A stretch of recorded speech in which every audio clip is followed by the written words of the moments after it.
pues extraño al hijo de tu puta madre. Y si no te gusta el 2015, 2016, más vale que te claves en los discos de 2012 para atrás y no me sigas ya. Porque yo voy a seguir evolucionando. Güey, soy un joven pinche rapero, tengo apenas 23 años a la verga, güey. Y empecé a los 13, ¿me entiendes? Entonces imagínate cómo voy a sonar. Imagínate cómo voy a sonar a los 30 si cada año voy evolucionando mi música. Si les gusta, ¿no? Y si no, como quiera.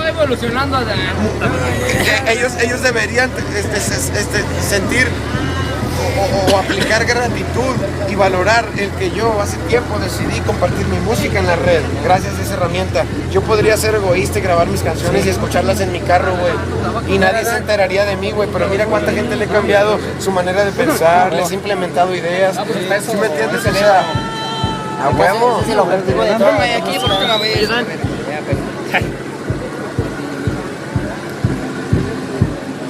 Ahí las otras blancas. A mí mi espalda. Invítame un tabaco, carnal. Es una plática y no, pues sí es Qué express. Eres una mamada, cabrón. Sí, verdad, es una firma.